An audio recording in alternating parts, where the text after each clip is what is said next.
Well, after 6 months and 4 days of work, we're finally to the point of starting this and see if the engine that I purchased actually runs. I gotta be honest, I'm nervous as hell, but here we go.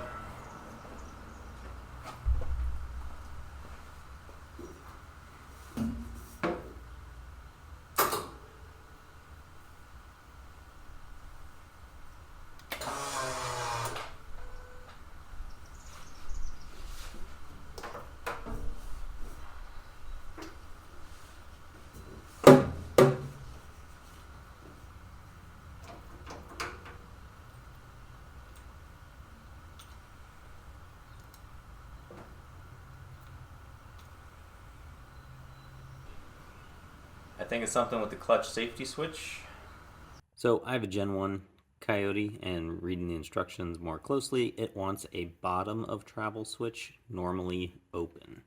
So I just had to switch these leads around and we should be good to go. Well, if that's the extent of what I screwed up, I'll be happy. All right, take two.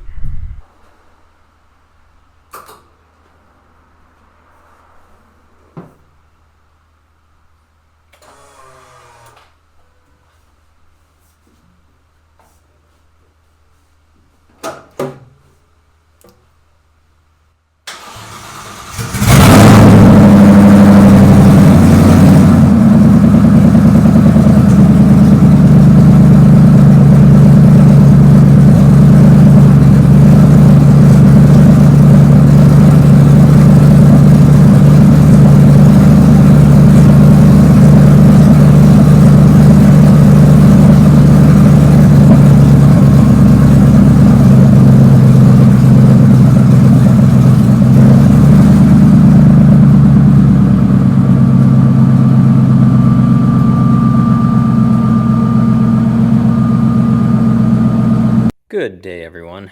Here we are a couple of days later.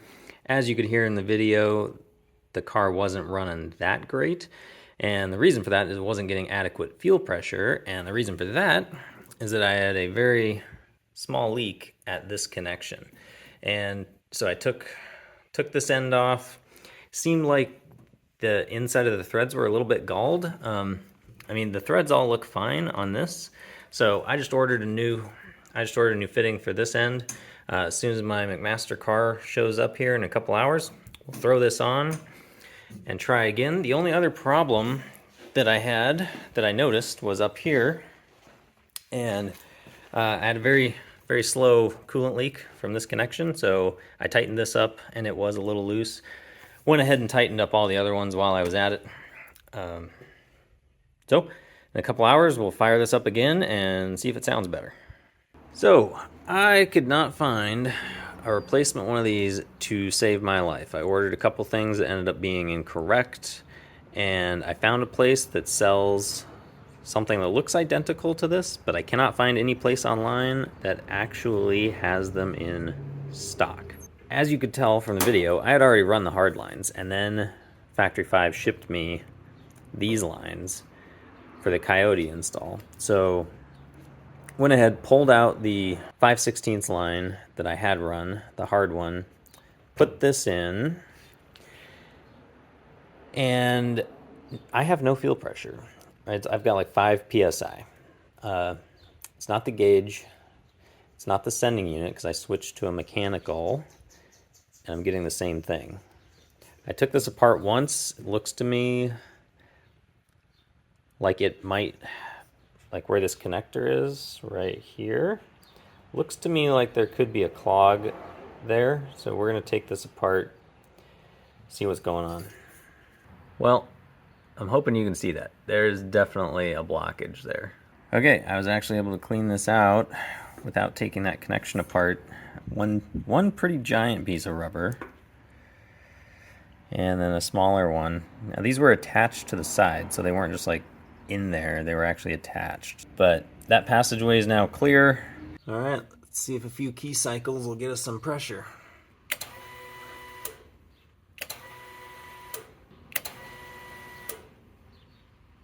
Not looking too promising. All right, well, I've checked everything I can think of to check, and I'm getting nothing. So it's got to be either the fuel pump is bad or the regulator is bad. Now, my understanding could be wrong. If a regulator goes bad, it's more likely that it's going to give you too much pressure rather than not enough pressure. So leaning towards fuel pump. So I've got some fittings here. We're just gonna tee into this connection and put a gauge here, and that will tell us exactly what the pump is putting out. So that will let me know if it is the pump or if it's further downstream. Okay, well, I've either introduced new leaks to the system or we'll be able to validate what pressure we're getting at the pump. Here we go. Well, I would say one of two things is true. That gauge is bad, or our pump is bad. Let's try one other thing. Extra sanity check. Let's just pinch off this hose.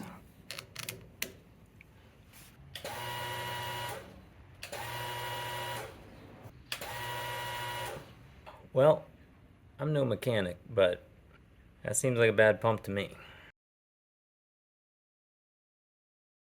All right, got the new pump installed. Let's see if the pressure at the pump is a little stronger than with the previous pump. I would say so. All right, well, I guess that was a bad pump then. Holy cow. Let me clean some things up and see if this thing starts.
Well, there may be some tuning that needs done, but it's running, so who knew?